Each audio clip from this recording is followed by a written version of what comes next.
తన ప్రజలకు బలము అనుగ్రహించును, యెహోవా తన ప్రజలకు సమాధానం కలుగు చేసి వారిని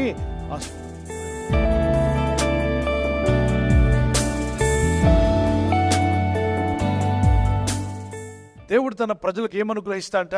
బలం అనుగ్రహిస్తాడు. కనుక బలహీనంగా ఉన్నావా? ఏ విషయంలోనూ బలహీనంగా ఉన్నా, బలహీనము అనేటువంటిది దేవుని చిత్తం కాదు. నువ్వు బలవంతుడిగా ఉండాలి, బలవంతురాలుగా ఉండాలి, ఇతరులను బలపరిచే వ్యక్తిగా ఉండాలి. దేవుడు తను కోరేది తన పిల్లలు ఇతరులకు సాయం చేసేంత బలం ఉండాలి అంటున్నాడు. బలము నీకు సహాయపడుతుంది, నీ కుటుంబానికి సహాయపడుతుంది, అలాగే ఇతరులకు కూడా సహాయం చేసేలాగా ఉపయోగపడుతుంది. కనుక బలాన్ని తక్కువగా అంచనా వేయకండి. బలం ఉండాలి. అయితే శరీర బలం వేరు, ఆత్మ బలం వేరు, మనస్సు బలం వేరు. అదేంటండి? మనస్సు బలం ఏంటి, శరీర బలం ఏంటి, ఆత్మ బలం ఏంటి? చూడండి, మనసు బలం ఉన్నవాడు దృఢంగా ఉంటాడు, కాన్ఫిడెంట్గా ఉంటారు. వాళ్ళు శరీరం బలహీనంగా ఉన్నా, వారంత ఆరోగ్యవంతులుగా కనబడకపోయినా, దేహదారుఢ్యం వారికి లేకపోయినా కాన్ఫిడెంట్గా ఉంటారు. దేవుని పిల్లలైన మనము మన మనసు నిభ్రమంగా ఉండాలి, కాన్ఫిడెంట్గా ఉండాలి. మనసులో బలము, దేవుని వాగ్దానాలు నీకు బలమునిస్తాయి. దేవుని వాక్యం ధ్యానించినప్పుడు, ప్రార్థించినప్పుడు నీ మనసులో ధైర్యాన్ని ఇస్తాడు దేవుడు. చూడండి, ఒక అతను గొడుగు పట్టుకొని వెళ్తున్నాడు కాలువ గట్టున. అవతల గట్టు మీద 2 అల్సేషన్ డాగ్స్, అంటే జర్మన్ షెపర్డ్స్ డాగ్స్ తీసుకువెళ్తున్నాడు ఒక ఓనర్. అవి గట్టిగా ఇతన్ని చూసి, గొడుగును చూసి గట్టిగా కేకలేసాయి, అరుస్తున్నాయి. కుక్కలు కదా. కాలువ అవతల ఒడ్డున కుక్కలున్నాయి, యువతల ఒడ్డున దేహదారుఢ్యం కలిగిన ఒక మగవాడు వెళ్తున్నాడు.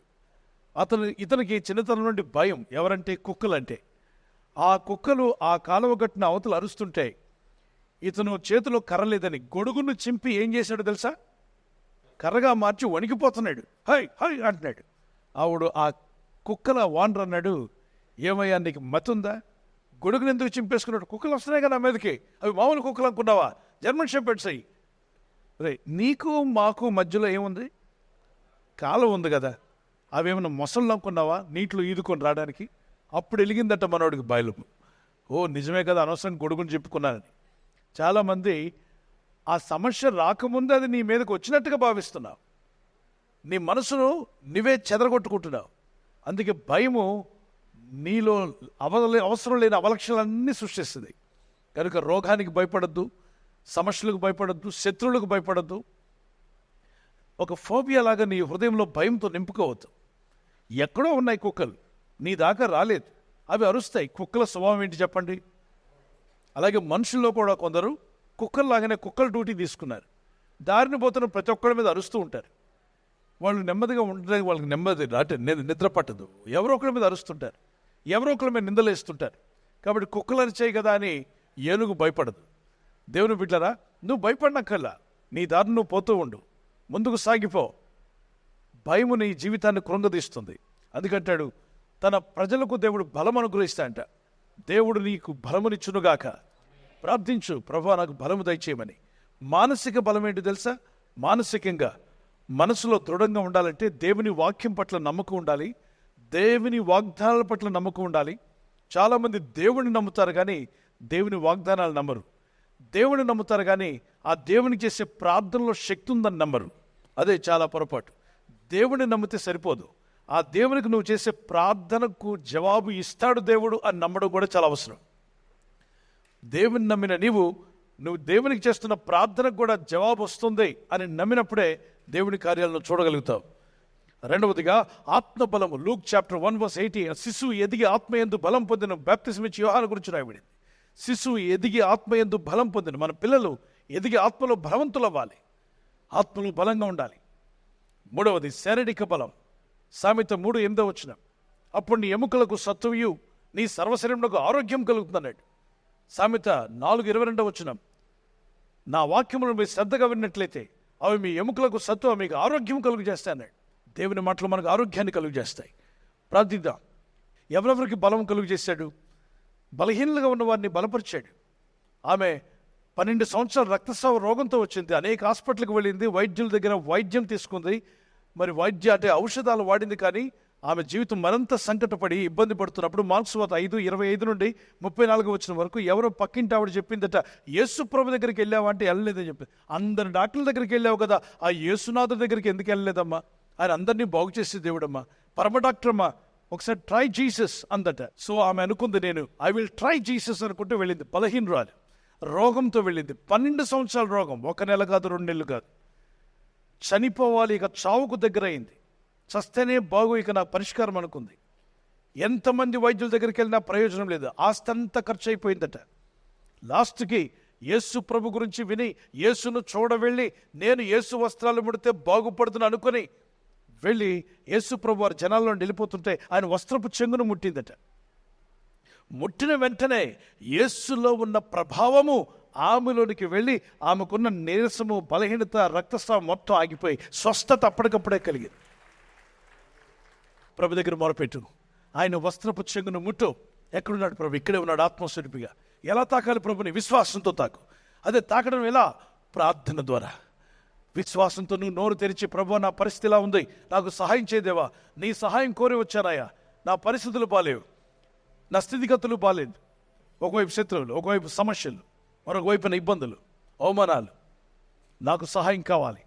మనసారా నువ్వు ప్రార్థన చేస్తే నీ చుట్టూ ఆవరించున్న ప్రభు నీలో కూడా కార్యం చేస్తాడు. నేను అడుగుతున్నాను, 12 సంవత్సరాల రోగం 12 గంటలకు పోయిందా? 12 నిమిషాలకు పోయిందా? 1 క్షణంలో పోయిందా? ఆ ప్రభువే నా ప్రభు అన్న వారు గట్టిగా దేవునికి స్తోత్రం చెప్పండి. ప్రార్థిస్తాను, నిజంగా మొరపెడతాను. వారి చేతిని పైకెత్తగలరా? గుండె మీద చేపెట్టండి, స్వరమెత్తి గట్టిగా ప్రార్థన చేయండి. ప్రభు, నేను వాగ్దానాన్ని నమ్ముచున్నాను, నువ్వు బలము ధరింప చేయవాడువు నాయన, నాకు ఆ బలం ధరింప చేయండి ప్రభు. బలం అనుగ్రహించేవాడువు తండ్రి. నీ అభిషేకం వీరి మీదకి వచ్చునుగాక, నీ ఆత్మబలం వీరి మీదకి వచ్చునుగాక. ప్రార్థిస్తుండగా ప్రతి బిడ్డను తాకండి ఆయన, కుమారులను, కుమార్తెలను, ప్రతి ఒక్కరు నీ చిత్తం వీరిలో నెరవేరునుగాక. నీ ప్రజలకు బలం అనుగ్రహిస్తాన్నావు అయ్యా, నీ ప్రజలకు సమాధానం కలుగు చేసి ఆశీర్వదిస్తాన్నావు ప్రభా. ఇదిగో వీరికి సమాధానం దయచేసి, వీరికి వీరి కుటుంబాలకు మీ ఆశీర్వాదం దయచేయండి. ఆత్మీయంగా వర్ధిల్లాలి, రక్షణలో ఎదగాలి, రక్షింపబడని వారు రక్షించబడాలి, మారు మనసు పొందిన వారికి మారు మనసు దయచేయండి అయ్యా. ఎన్నో మార్లు ఫెయిల్ అయిపోయిన వాళ్ళు ఇదిగో విశ్వాసంతో ప్రార్థిస్తాను, ప్రయత్నం చేస్తానన్నప్పుడు వారి ప్రయత్నం ఫలించునుగాక అని ప్రార్థిస్తున్నాను. వీరి ప్రయత్నాలు ఫలించాలి ప్రభా. ఈరోజు ప్రార్థించి ప్రయత్నించబోతున్న శంకుస్థాపన అయిన, గృహప్రవేశమైన, ఒక బిజినెస్ ప్రారంభిస్తున్నా, ఉద్యోగ ప్రారంభానికి వెళ్తున్నా, ఒక మంచి కార్యక్రమాన్ని ప్రారంభిస్తుండగా, నేను వారి బిడ్డల వివాహం కొరకు ప్రయత్నాలు చేస్తుండగా, వారు చేస్తున్న ప్రయత్నాలు ఫలించలాగున మీ దూతలకు ఆజ్ఞాపించండి. మీరు ఆజ్ఞాపిస్తే కార్యాలు జరుగుతానైనా ప్రభు. ఎవరైతే అనారోగ్యం, బలహీనత అనే అంధకారంలో వారి జీవితం ఉన్నదో అటువంటి వ్యాధి రోగాలను వెళ్ళగొట్టి నీ వెలుగును ఉదయింపచేసి, నీ గాయపడిన హస్తంతో వారి క్రిటికల్ సిచ్యువేషన్ నుండి, వ్యాధి రోగముల నుండి, రోగ పడకల నుండి వారిని లేవనెత్తి స్వస్థపరిచి నీ సాక్షిగా వారిని వాడుకోరాయినా.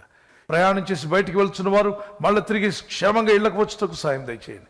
మా ప్రయాణాల్లో నీ కాపుదలు ఇవ్వండి. ఎటువంటి యాక్సిడెంట్స్ కానీ, ప్రమాదాలు కానీ గురి కాకుండా నీ కాపుదలు యేసు నామములో ప్రతి ఒక్కరికి కలుగునుగాక. విశ్వాసంతో అన్ని వేల మందిలో విశ్వాసంతో తాకిన కుమార్తె స్వస్థతను పొందింది. ఇన్ని వేల మందిలో వాక్యం విని ప్రార్థిస్తున్న వారిలో ఎవరైతే విశ్వాసంతో ప్రార్థిస్తున్నారో వారి జీవితాలకు సమాధానం ఇప్పుడే వచ్చునుగాక, జవాబులు వచ్చునుగాక, ఆశ్చర్యాలు జరుగునుగాక. నీ చిత్తం నెరవేర్చని మీ నామాన్ని ఘనపరుచుకునండి. నీ ప్రజలను బలపరిచి నీ దయలో వర్ధిల్ల చేసి మీ నామానికి మహిమ తెచ్చుకోమని యేసుక్రీస్తు వరకు పరిశుద్ధ నామములో అడిగి వేడుకుంటున్నాను నా పరలోకపు తండ్రి, ఆమేన్.